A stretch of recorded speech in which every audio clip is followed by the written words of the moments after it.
Hello बच्चों, स्वागत है आपका हमारे यूट्यूब चैनल गुरुकुल हिंदी साहित्य में। बच्चों, आज हम आप लोगों को भारतेंदु युग से संबंधित कुछ प्रश्नों को पढ़ा रहे हैं। तो बच्चों, देखते हैं भारतेंदु युग से संबंधित कौन कौन से प्रश्न हैं। पहला है, आधुनिक काल के किस कवि को हिंदी काव्य का वैतालिक कहा गया है? आधुनिक युग के किस काल को हिंदी काव्य का वैतालिक कहा गया है? तो भारतेंदु हरिश्चंद्र को हिंदी काव्य का वैतालिक कहा गया है। अगला है, भारतेंदु युग के कवि नहीं हैं तो प्रताप नारायण मिश्र, राधा चरण गोस्वामी, अंबिका दत्त व्यास, ये सारे भारतेंदु युग के कवि हैं। मैथिली शरण गुप्त जी द्विवेदी युग के कवि हैं, ये भारतेंदु युग के कवि नहीं हैं। अगला है, भारतेंदु युग की पत्रिका नहीं है।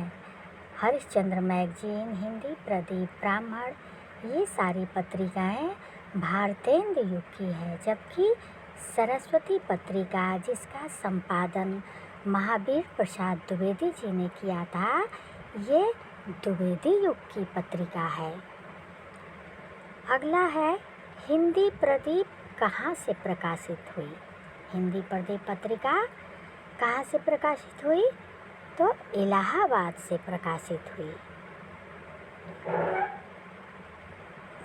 अगला है, हिंदी प्रदीप के संपादक थे, इनके संपादक थे बालकृष्ण भट्ट।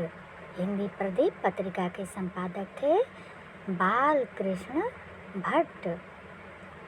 अगला है, बालकृष्ण भट्ट की शैली थी, बालकृष्ण भट्ट जी की, जो कि भारतेंदु युग के रचनाकार हैं, उनकी शैली कौन थी? उनकी शैली थी खरखरी।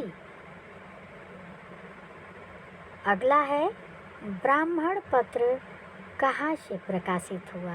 ब्राह्मण पत्र प्रताप नारायण मिश्र जी का है और इसका संपादन उन्होंने किया है और ये कानपुर से प्रकाशित हुआ है।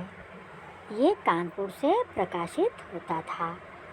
तो बच्चों, मैं अपने इन्हीं प्रश्नों के साथ अपनी वाणी को विराम दे रही हूँ। अगले वीडियो में मैं महत्वपूर्ण प्रश्नों के साथ आ रही हूँ। तब तक के लिए धन्यवाद।